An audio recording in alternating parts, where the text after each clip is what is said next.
வீரா சீரியல்ல இன்னைக்கு என்ன நடக்க போகுதுன்னு பார்க்கலாம் வாங்க வீடியோக்குள்ள போலாம். வீரா அந்த தம்பி வெளியிலேயே நிக்குதுடி, வீட்டுக்குள்ள கூப்பிடுடிங்கிறாங்க வீராவோட அம்மா. ஏய் அவனை ஒழுங்கா போக சொல்ல போறியா இல்லையாடின்னு கேக்குறாங்க கண்மணி. நான் அவங்ககிட்ட பேச போறதா இல்லைங்கிறாங்க வீரா. ஏண்டி நீ தாண்டி அவனை ஸ்டேஷன்ல இருந்து கூட்டிட்டு வந்த, நீ தாண்டி போக சொல்லணும்னு சொல்றாங்க கண்மணி. வீரா ரூம்குள்ள போனதும் பட்டாருன்னு கதவை சாத்திக்கிறாங்க. ச்சே, அவன் நம்மளை அசிங்கப்படுத்தணும்னே பண்ணிட்டு இருக்காங்கிறாங்க. ஏய் வீட்டுக்குள்ள கூப்பிட்டு பேசலாமான்னு கேக்குறாங்க அவங்க அம்மா. ஆமா ஏன் கூப்பிட்டு விருந்து வையேன். அம்மா நீ போய் சொல்லு, அவன் கண்டிப்பா போவாங்கிறாங்க. ஏண்டி அம்மா ஸ்தானத்துல இருக்கிற நான் எப்படிடி போய் சொல்லட்டும்னு கேக்குறாங்க. அம்மா முதல்ல வெளியில இருக்கிற சனங்க எல்லாரும் வேடிக்கை பார்க்க ஆரம்பிச்சிட்டாங்க, ஒழுங்கா போய் சொல்ல போறியா இல்லையாங்கிறாங்க கண்மணி. மாறன் வெளியிலேயே நிற்கிறாங்க. அவங்கள பார்த்து 2 3 பேர் நின்று பார்த்து பேசிட்டு இருக்காங்க. அடடா இவ்வளவு வசதியான வீட்டு பையன் மாலையும் கழுத்துமா வெளியே நிற்கிறாரு. லட்சுமி அம்மாவாக 2 பேருமே புளியங்கும்பா தான் பிடிச்சிருக்காளுங்க. பாவமா தான் இருக்கு, என்ன செய்யறது, இருந்தாலும் தாலியை மாத்தி கட்டுனது பெரிய பாவம் இல்லையா, தவிர வீராவுக்கு இவரை பிடிக்கவே இல்லையாமா அப்படின்னு பேசிட்டு இருக்காங்க. இதையெல்லாம் பிருந்தா கேட்டு ஓடி வந்து லட்சுமி அம்மா கிட்ட சொன்னதும் அப்படியே பேசிக்கிறாங்க. வா போலாம் அப்படின்னு இப்ப பிருந்தாவும் அவங்க அம்மாவும் வெளியில வராங்க. வாசல்ல ஒருத்தர் லட்சுமி அந்த மாப்பிள்ளை வர இந்த மாப்பிள்ளை பாக்குறதுக்கு லட்சணமா தான் இருக்காரு, இருந்தாலும் வெளியிலேயே உட்கார வைக்கிறது, வீட்டுல கூப்பிட்டு விருந்து வையுமாங்கிறாங்க. அத்தை அவர் ஏதோ சொல்லிட்டு போறாரு, அவர் சொல்றாருன்னு நீங்க உள்ள எல்லாம் கூப்பிடாதீங்க, அவ மனசு மாறுற வரைக்கும் நான் இங்கேயே இருக்கிறேன், அவளா கூப்பிட்டா தான் நான் வருவேங்கிறாங்க. அவ மனசு மாறுற வரைக்கும் நீங்க இங்கிருந்து போங்க, அவளுக்கு இப்போதைக்கு மனசு மாறுற மாதிரி தெரியலைங்கிறாங்க லட்சுமி. அவ மனசு இப்போதைக்கு மாறாதுன்னு எனக்கும் தெரியத்த, ஆனாலும் நான் இங்கிருந்து போக போறதா இல்லைங்கிறாங்க மாறன். எவ்வளவு நாள் ஆனாலும் சரி நான் இங்கேயே வெயிட் பண்றேங்கிறாங்க. அவ மனசு மாறுற மாதிரி தெரியல தம்பிங்கிறாங்க.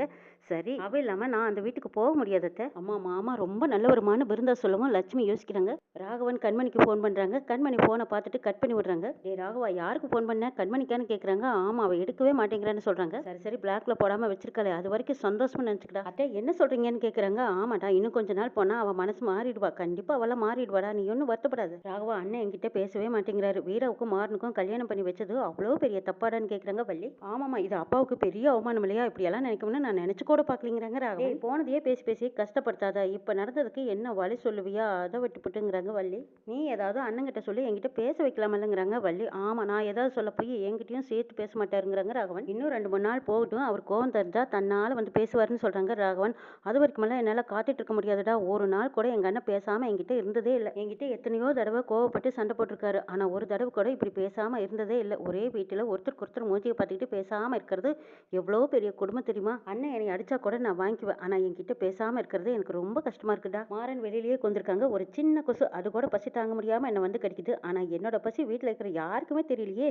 சரி எப்பதான் புரிஞ்சுக்குவாங்களோன்னு வெயிட் பண்ணிட்டு இருக்காங்க. வீரா வீட்டுக்குள்ளேயும் எல்லாரும் சமைச்சு வச்சுட்டு சாப்பிடாம இருக்காங்க. வீட்டுக்கு வெளியில இருக்கிறவனை பத்தி நாம ஏன் யோசிக்கணும், நம்மளுக்கு எல்லாத்துக்கும் பசிக்குதெல்லாம் நம்ம சாப்பிடலாங்கிறாங்க கண்மணி. எனக்கு ஒன்றும் பசிக்கலைங்கிறாங்க. வீரா செஞ்ச தப்புக்கு நீ என்ன செய்வ, அவனுக்காக நீ சாப்பிடாம இருக்காத, நீ உடம்ப கெடுத்துக்காத, வந்து சாப்பிடுவான்னு கூப்பிடுறாங்க அத்தை. எனக்கு ஒன்றும் பசிக்கல, எனக்கு சாப்பாடு வேண்டாங்கிறாங்க வீரா. ஓஹோ அவன் விரதம் இருக்கான்னு இவ்வளவு பட்டினி கிடக்குறாளா, கிடக்கட்டும் பிருந்தா நீ வந்து சாப்பிடுவான்னு கூப்பிடுறாங்க கண்மணி. வீரம்மா வீரம்மான்னு சத்தம் போடுறாங்க. லட்சுமி அம்மா வெளியில ஓடி வந்து பாக்குறாங்க. என்னம்மா இந்த தம்பி இன்னுமா வெளியில உட்கார வச்சிருக்கீங்க, வீராவுக்கு இன்னும் கோவம் தீரலையா, பசிக்குமில்ல, சாப்பிட்றதுக்கு ஏதாவது கொடுத்தீங்களா இல்லையான்னு கேட்குறாங்க. இல்லைம்மா இனிமே தான் கொடுக்கணும்னு லட்சுமி அம்மா சொல்லி வாய் மூடலாம். அம்மா முதல்ல இங்கே வா அப்படின்னு கண்மணி கூப்பிட்டதும் லட்சுமி அம்மா உள்ள ஓடுறாங்க. என்னம்மா இன்னுமா நீ அவனை போக சொல்லலை, இல்லடி அவர் பசியோடு இருப்பார்லங்கிறாங்க லட்சுமி.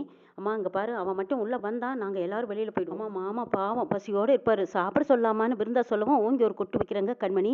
ஏய் இங்கே பாருடி முதல்ல நீ சாப்பிடு, இல்லை அவனுக்கு இறக்கம் காட்டுனேன் அவ்வளவுதான் பார்த்துக்கோ, முதல்ல வா போய் சாப்பிடலான்னு பிருந்தாவை கூப்பிடுறாங்க. பிருந்தாவும் வேற வழி இல்லாமல் பின்னாடியே போகிறாங்க. லட்சுமி அம்மாவும் போகிறாங்க. வீரா மட்டும் அப்படியே உட்காந்துருக்காங்க. ராமச்சந்திரன் வீட்டில் ராமச்சந்திரன் ராகவன் எல்லாரும் நியூஸ் பார்க்குறாங்க. மாறன் வீராவுக்கு தாலி கட்டின நிகழ்ச்சி எடுத்து போட்டிருக்காங்க. இதை நியூஸ்ல வந்ததை பார்த்ததும் ராமச்சந்திரன் கேட்குறாங்க. டே இதாரடா நியூஸ்ல கொடுத்ததுன்னு கேட்குறாங்க. அப்பா யார் கொடுத்தாங்கன்னு தெரியல, கல்யாணத்துக்கு வந்தவங்க யாராவது கொடுத்துருக்கணுங்கிறாங்க ராமச்சந்திரன்.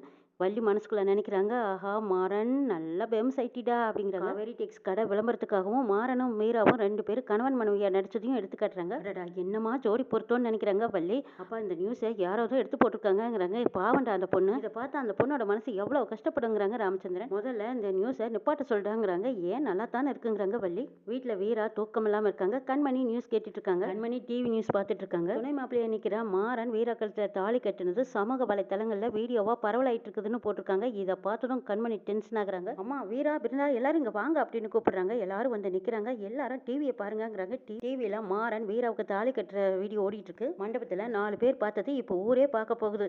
டிவி சேனலுக்கு ராமச்சந்திரனுக்கு இவன் தான் நியூஸ் கொடுத்துருப்பான். அவனுக்கு இறக்கப்பட்டு ஸ்டேஷன்லேருந்து வீட்டுக்கு கூட்டிகிட்டு வந்தியெல்லாம் பார்த்தியெல்லாம் இப்போ என்ன பண்ணியிருக்கான்னு பாருங்கிறாங்க கண்மணி. மீராவுக்கு கோவம் வந்து டிவி ஆஃப் பண்ணுறாங்க. இது ஒன்றும் யாருக்கும் தெரியாத விஷயம் கிடையாது. டிவியில் வந்ததுனால எதுவும் ஆக போகிறதில்லைன்னு சொல்லிட்டு போயிடுறாங்க வீரா. பாத்தியம்மா இவ எப்படி பேசிட்டு போறான்னு. கல்யாண விஷயம் ஆரம்பிச்ச நாள்லேருந்து இன்னை வரைக்கும் இவ கல்யாணத்தை எப்படியெல்லாம் நடத்தணும்னு நான் நினச்சிட்டு இருந்தேன். கடைசி நேரத்தில் இப்படியெல்லாம் பண்ணி ஊர் உலகமே பார்க்குற மாதிரி டிவியில் போட்டு காட்டிட்டானே. இப்படியெல்லாம் அசிங்கப்படுத்தினா நம்ம மனசு மாறிடுவோன்னு அவன் நினச்சிட்டான் போல இருக்குங்கிறாங்க. ஏய் நீ டென்ஷன் ஆகாத, முதல்ல போய் தூங்கு போடிங்கிறாங்க லட்சுமி. எப்படிமா நான் போய் தூங்குவேன்? யாரோட அனுமதியும் இல்லாமல் இவன் இப்படி தாலி கட்டலாங்கிறாங்க. ஒரு உண்மையால உன் மனசு மாறதுக்கு வாய்ப்பு இருக்கு. ஆனா அந்த உண்மையை சொன்னா உன் வாழ்க்கை கெட்டுடுமே அப்படின்னு பிருந்தா சொல்ல முடியாம தவிச்சு நிக்கிறாங்க. மாறன் மாமா ரொம்ப நல்லவர், அவர் மனசை புரிஞ்சுக்கோக்கா அப்படின்னு நினைச்சிட்டு இருக்கா பிருந்தா. ராமச்சந்திரன் இன்னும் கோவமா கொண்டிருக்காங்க. வள்ளி தான் சாப்பாடு கொண்டு வந்து கொடுத்து அன்னை என் மேல இருக்கிற கோவத்தை சாப்பாட்டுல காட்டு, அதை சாப்பிடுனேன்னு கொடுக்குறாங்க. சாப்பாட்டு தட்டை தட்டார்னு தட்டி விடுறாங்க. என்ன நினைச்சிட்டு இருக்கிற? என்கிட்ட பேசாதன்னு நானும் சொல்லிட்டே இருக்கேன். என்ன என்கிட்ட பேசி அப்படியே மனசை மாத்தி மருமகனை வீட்டுக்கு கூட்டிட்டு வரலான்னு நினைச்சிட்டு இருக்கிறியா? என்னோட நிம்மதியை கெடுக்கிறதுல உனக்கு என்ன அப்படி சந்தோஷம்? என் உடம்ப பார்த்துக்க எனக்கு தெரியும். யாரோட அனுதாபமும் எனக்கு தேவையில்லை. டே ராகவா, எனக்கு துரோகம் பண்ணவங்க கையால நான் பச்சை தண்ணி கூட வாங்கி குடிக்க மாட்டேன். என்கிட்ட பேச வேண்டாம்னு சொல்லிடுடா அப்படிங்கிறாங்க ராமச்சந்திரன். வள்ளி அழுகுறாங்க. அத்தை அழாதத்தை, அவர் கோவத்தை பத்தி தான் உனக்குன்னு தெரியுமில்ல, கொஞ்ச நாள் போனா சரியாயிடும், அழுகாதீங்கிறாங்க. ராகவா, அண்ணன் முதல்ல எல்லாம் இப்படி இருந்ததே இல்லடா. நாங்க எவ்வளவுதான் சண்டை போட்டாலும் 2-3 மணி நேரத்துக்கு மேல அண்ணன் என்கிட்ட பேசாம இருந்ததே இல்லை. சாப்பிட மாட்டாரா? நான் என்னடா தப்பு பண்ணேன்? என் அண்ணனுக்கு நான் துரோகம் நினைப்பனா? பேர் கெட்டு போகணும்னு நினைப்புனா எல்லாரும் சந்தோஷமா இருக்கலான்னு தான் நான் நினைச்சேன். திரும்பவும் போய் ராமச்சந்திரன் கிட்ட பேசுறாங்க. அண்ணே, இதுக்கு முன்னாடி எல்லாம் நம்மளுக்கு எவ்வளவோ சண்டை வந்திருக்கு. நான் உங்ககிட்ட பேசாமையெல்லாம் இருந்திருக்கேன். நீங்களா திரும்ப வந்து என்கிட்ட பேசியிருக்கீங்க. ஆனா இப்ப நீ பேசாம இருக்கிறது எனக்கு ரொம்ப வருத்தமா இருக்கு. என் மேல கோவம் இருந்தா என்ன 2 அடி வேணாலும் அடிச்சுக்கோன்னா. கிட்ட பேசாதே மட்டும் இருக்காத. நீ என்கிட்ட பேசலைன்னா எனக்கு யாருன்னே இருக்கா? சாப்பிடும்போது தெரியாம சிந்தனா கூட உனக்கு பிடிக்காது. ஆனா சாப்பிடுற தட்டை இன்னைக்கு தட்டி விடுற அளவுக்கு உனக்கு அந்த அளவுக்கு கோவமா? அப்படி என்னன்னே நான் தப்பு பண்ணேன்னு வள்ளி அழுதுகிட்டு நின்று கேட்கறாங்க. டே ராகவா, இவளை முதல்ல இங்கிருந்து வெளியே போக சொல்றியா இல்ல நான் போகட்டுமான்னு கூப்பிட்டு கேட்குறாங்க. ராகவன் எதுவும் பேசாம நிக்கிறாங்க. வள்ளியும் சரி இதுக்கு மேல பேசக்கூடாதுன்னு அமைதியா இருக்கிறாங்க. மாறன் உட்கார இடம் இல்லாம படுக்க இடம் இல்லாம ஆட்டோக்குள்ள வந்து படுக்கிறாங்க. அடடா, இந்த கொசு கூட ஆட்டோக்குள்ள படுக்க விட மாட்டேங்குது அப்படின்னு சொல்லிட்டு வெளியில வந்து பாக்குறாங்க. ஓ, ஜன்னல் திறந்துதான் இருக்கா? ஜன்னலுக்கு பக்கத்துல நின்று போய் வீராவை பார்த்து விசில் அடிச்சு கூப்பிடுறாங்க. வீரா பார்த்துட்டு ஓடி வந்து ஜன்னலை சாத்திக்கிறாங்க. ஓ, ஜன்னலை சாத்திட்டா அப்ப நான் பேசுறது உனக்கு கேட்காதா? ஜன்னலை திறந்து வச்சா நான் பேசுறது உனக்கு மட்டும் கேட்கும், ஜன்னலை அடைச்சு வச்சா நான் பேசுறது ஊரே கேட்கும். எப்படி வசதி? நம்மளோட லவ் 4 பேருக்கு தெரிஞ்சா நாளைக்கு நம்ம 2 பேரும் ஜோடியா ரோட்ல போகும்போது கிண்டல் அடிச்சு பேசுவாங்க. இதெல்லாம் தேவையா நமக்கு? சரி, நீ என்ன வேணாலும் பண்ணு, என்ன திட்டு அடி உத, இதெல்லாம் லவ்வர்ஸ்குள்ள இருக்கிறது ஜகஜம் தானே. நம்ம தான் இப்போ ஹஸ்பண்ட் ஒய்ஃப் ஆயிட்டுமே, இந்த ரிலேஷன்ஸ்குள்ள அடி உதையெல்லாம் இருக்கிறது ஜகஜம் தானே. நான் இதெல்லாம் அட்ஜஸ்ட் பண்ணிக்குவேன். ஆனா நீ தாங்குவியான்னு தான் தெரியாதுன்னு மாறன் சொல்லிட்டு இருக்கும்போது வீராவுக்கு ஒரே டென்ஷன். வந்ததும் ஜன்னல் கதவை திறக்கிறாங்க. தெரப்பின்னு தெரியும், உனக்கு எவ்வளவு கத்தணும்னு நினைக்கிறியோ அவ்வளவு கத்து, ஆனா நீ சொல்றது எதையும் நான் கேட்கறதே இல்லை அப்படின்னு சொல்லிட்டு வீரா 2 கதுக்கு 2 பஞ்சை வச்சு அடைச்சுக்கிறாங்க. அடி பாவி, கல் நெஞ்சு கறி. சரி சரி, நீயும் டயர்டா இருப்ப, நல்லா தூங்கு. நல்லா தூங்கி எழுந்திரிச்சு ரெஸ்ட் எடு. நல்ல வேலை நம்ம அசிங்கப்பட்டதை வேற யாரும் பார்க்கலன்னு நினச்சிக்கிட்டு போறாங்க. மாறன் ஆட்டோக்குள்ள படுத்திருக்காங்க. பிருந்தா ஓடி வந்து மாமா அப்படின்னு கூப்பிட்றா. அடடே, என்னது நீ எங்க நேரத்துக்குங்கிறாங்க. நீங்க கஷ்டப்படுறீங்க, பார்க்க முடியலைங்கிறாங்க. உங்க அக்கா சொல்ற டைலாக்க நீ சொல்ற, என்ன பண்றது, காலை கொடுமைங்கிறாங்க மாறன். பிருந்தா, வெறும் பாசம் இருந்தா மட்டும் பத்தாது, அக்காவையும் மாமாவையும் சேர்த்து வைக்கிறதுக்கு நீ ஏதாவது ட்ரை பண்ணலாமலுங்கிறாங்க. மாமா, எங்க அக்கா கிட்ட இதுக்கு மேல பேசினா ரேஷன் கார்டுல இருந்தே என் பேரை தூக்குனாலும் தூக்கிடுவா, அவ்வளவு கோவத்தில் இருக்காங்கிறாங்க பிருந்தா. ஆமாமா, வீராங்கிற பேரை வச்சுக்கிட்டு இந்த அளவுக்கு கூட கோவப்படலினா எப்படி அப்படின்னு சொல்லிட்டு இருக்கும்போது, இந்தாங்க மாமா, இதை போட்டுக்கோங்கன்னு கொடுக்குறாங்க. மாறன் நினைச்சு பாக்குறாங்க. ஒரு தடவை அந்த பெட்ஷீட்டை போத்தி இருந்த போது பிருந்தா தான் ஓடி வந்து அதை பிடிங்கிறாங்க. ஐயோ, அதல்லவா இது, வேண்டாமா, இதை நீயே வச்சுக்கோங்கிறாங்க. கொடுக்குற மாதிரி கொடுத்துட்டு மறுபடியும் பிடிங்கிட்டு போவேன், இது தேவையாங்கிறாங்க. வேண்டாம், நீயே வச்சுக்கோங்கிறாங்க. அப்ப எனக்கு எதுவும் தெரியாது, இந்த பெட்ஷீட்டை போத்திக்கிற தகுதி உங்களுக்கு தான் இருக்கு, வாங்கிக்கோங்கன்னு சொல்றாங்க. பிருந்தா, நல்லா படுத்து தூங்க, என்னோட சப்போர்ட் இந்த வீட்டுல உங்களுக்கு எப்பவும் இருக்கு. எங்க அம்மா கூட உங்களுக்கு தான் சப்போர்ட் பண்றாங்க. அக்காவோட கோவம் ரொம்ப நாளைக்கு இருக்காது, சீக்கிரமாவே மனசு மாறிடுவா பாருங்கிறாங்க. அடடா, கேட்கும் போதே அப்படியே காதுல தேன் வந்து பாயிற மாதிரி இருக்கு. நீ வீட்டுக்குள்ள போறதும் என் பேரை சொல்லி சர்க்கரை அள்ளி வாயில போட்டுக்கோங்கிறாங்க மாறன். பிருந்தா, உன் வாய் முகூர்த்தம் பழிச்சா ரொம்ப நல்லா இருக்குங்கிறாங்க மாறன். கண்டிப்பா நடக்கும் பாருங்க. சரி, குட் நைட், நல்லா தூங்கன்னு சொல்லிட்டு பிருந்தா அங்கிட்டு போறாங்க. மாறன் மறுபடியும் போய் ஜன்னலுக்கு பக்கத்துல நின்னுக்கிட்டு, யார் எனக்கு துரோகம் நினைச்சாலும் எனக்கு ஒரு பெட்ரூம் கிடைச்சு, எனக்காக யாரும் வருத்தப்படலைனாலும் பரவாயில்ல, சரி குட் நைட்னு சொல்லிட்டு போறாங்க. மாறனை பார்த்ததும் தெருவில் ஓடிக்கிட்டு இருக்கிற நான் எல்லாம் குலைக்க ஆரம்பிக்குது.